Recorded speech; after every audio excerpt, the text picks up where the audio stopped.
Hello everybody, I hope you had a Merry Christmas and that you're about to have a very Happy New Year. Thank you very much for watching. My name's Rob and I wanted to do a quick summary of 2014, at least for me anyway. I would have done it on my weblog, but I suddenly feel the need to do it as a video. Maybe it's just the novelty of the format, but after doing the previous one I thought, what the heck, let's give this one a go. Hopefully I can do a better job of eye contact this time, or should that be like there to the... but webcams don't have hands anyway, so start off with Vicky and I are fine. Vicky's struggling a little bit with health at the moment. Her knees, after a couple of rather unfortunate falls, are giving her a fair bit of grief. She has also had to give up being vegetarian under doctor's orders in order to get enough iron into her system. Eating steak reminds me how little I missed it in the first place. Still, if the doctor says so, that's what you've got to do, and I think there are a few people hoping I'll get a bit more meat on my bones this year. What I have been digging this year has been drawing. My initial efforts were, of course, awful, and I wanted to give it up, but I kept just going through, and then I started getting stuff down on paper which I thought was good enough to show people, and while my frequency has not been as often as I otherwise would like it, I did a couple of strips in November within a week of each other and thought, yes, I'm back on the bandwagon, and then my next one I put up just this morning, about almost 2 months later. I'm trying not to beat myself up about that too much, because that's just more discouragement to get back to it again if I'm trying to make myself feel miserable about the whole exercise. It has been great fun doing it, and it's been good doing strips about life and about video games and about the characters in the novel that I decided to put aside the year before last, having tried writing it and outlining it and just frustrating myself with the deal. I find things work better when I just have an idea that makes me laugh, and if I can stretch it out into several strips, all the better. If not, if it can just be done in 3 or 4 panels, fantastic. Get it done, get it published.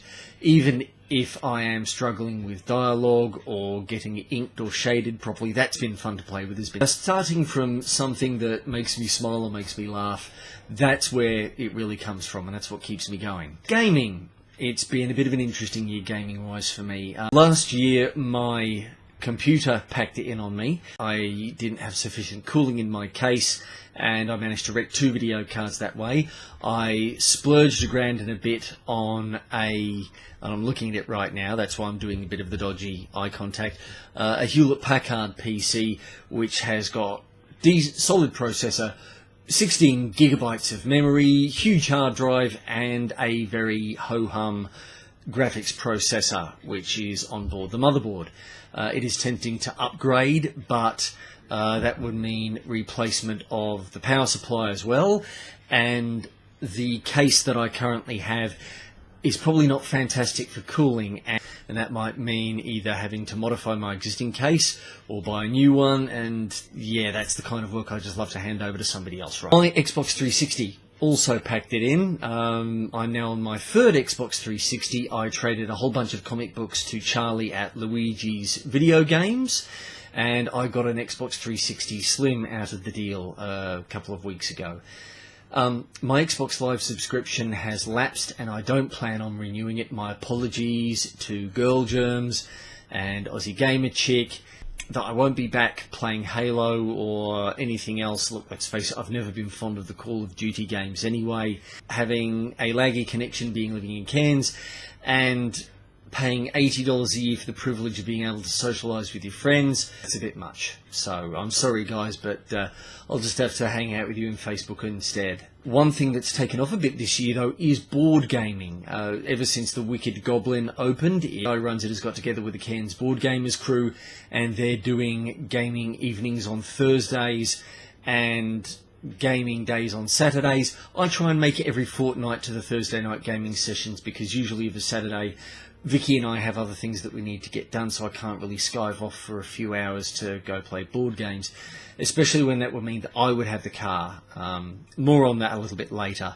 It has been great fun getting together with the board gaming crew on a regular basis, and I even splurged on a copy of King of Tokyo just before Christmas, and I got to play it on Christmas Day with my stepson's youngsters, so that was good fun. Podcast, the Pay to Play podcast, which again you might notice if you've been following either robf.com.au or paytoplay.com.au or the Pay to Play podcast page on Facebook. I've not done a new episode since I interviewed Mick at the Wicked Goblin maybe about 6 months ago. And am I doing it because I honestly think it can help people find the skill and the courage necessary to maybe take the things that they love to do and try and get some sort of income out of them? Or am I doing it because I want lots of cool new friends? And I've felt a bit guilty about the latter. Well, maybe I shouldn't, because let's face it, I'm an awesome guy. If we don't think that about ourselves, then, God, it must be absolutely miserable spending time in our own heads, you know what I mean? Tell yourself that you're awesome a little bit more often. Who knows what might come of it? You might think you're good enough to make some money off the things that you love doing. Gardening, I've been a bit of a slack bugger on that one. I did put together 3 standing garden beds so that we could grow fruit and veg in, and so that Vicky could get to them more easily than the low-to-the-ground beds that we've had up until recently, because, as I mentioned earlier on, she's got some trouble with her knees, and getting down to garden is not something that she wants to do anymore. And I meant to get them fertilised, and I got a bit slack, and the weather has been... When I say it's been horrible, I mean it's been uniformly very bright and very hot. The wet season, which should well and truly have started by now, we should have gotten some monsoon rains, has not turned up. Right at the moment, all I can do really is just tend to the soil until things cool down a little bit and I can really get into getting it fertilised and getting it planted in earnest. And I will do my level best to not beat myself up over it, because if I do that, I am just giving myself more incentive to not think about it and leave it the hell alone. The Foxy Lady, my motor scooter, I have had her for over 2 years now, and I still don't have my full cycle riding licence yet. I've been doing a fair bit of practice with Celia this year. Thank you again very much, Celia, for all the time that you have put in with me, nipping out to go riding with me. I was all set to take the test a little earlier on this year, and then I discovered that Main Roads, the Queensland Government Department of Main Roads, had outsourced their testing to QRide, which is an organisation of private motorcycle training companies. So it would have gone from paying whatever doing the driving test would have been through Main Roads to paying at least $200 to get it done through QRide. And with my level of skill, because they need you to do a bunch of specific manoeuvres, I would have needed to have done another course before I did that test, just to make sure that I passed that test properly, and that would have been an extra $300 or so on top. So there was an issue of getting the money together, and then there was an issue of actually getting an appointment. When I actually called QRide, all their weekend classes out to the end of the year had been taken, and I couldn't find anyone to buddy with me for a weekday ride, even if I could get the time off work. With any luck, I will actually be able to do that early next year, which will mean I will be able to commute to work on the scooter, and Vicky will have the motor car during the day. So that finally brings me around to working. And there are a couple of things here. Firstly, the day job. I have, after 9 and a bit years, switched day jobs. I got headhunted. An old mate of mine reckoned that I would be the perfect fit for a new position he put together at his digital services and direct marketing company as customer service manager, shifting from an office of an immediate team of 30 people and a broader office of about 70, 80 to an entire office of 6 people. It's been much more quiet, and I do kind of appreciate that a fair bit. It has been great working at the previous job for 9 years. It's the longest and best day job I've held down so far, but when the opportunity for a promotion comes up and I didn't even put my hand up for it. I think that is a fair sign that it's time to start looking at my options and looking seriously at moving on. So I'm kind of glad that that opportunity came up when it did. I've also been doing a little bit of freelance work, which has been a bit spotty, and that's both a bad and a good thing. I still need to pay back the cash for some software I bought specifically to help me in freelance writing, but it's given me time to actually think about freelancing as a whole. I had a friend of mine who agreed to do some web chats with me last year to sort of keep ourselves accountable for our freelancing endeavours, and she wound up quitting freelancing and going to a full-time job so that she could devote her spare time to her family and the things that she really dug, like photography. I don't know if she's making any money out of it. I don't know if she particularly cares right at the moment. I think it's just something that she wants to do for the sheer joy of it, and frankly, good on her.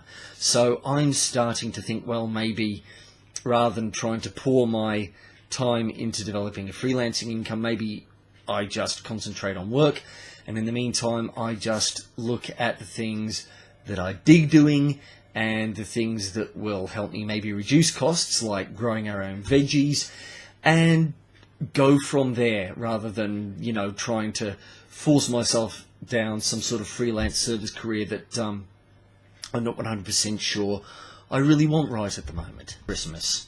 As I mentioned earlier on, I got to play King of Tokyo with my step-grandkids, well, 3 of the 11 going on 12 of my step-grandkids. Vicky and I both got a box of Lindor chocolates from our family, which is fantastic. We didn't really want or need any more than that, and enjoyed every single one of them, so thank you very much, family. And really, don't worry, that was all you got us. That was lovely.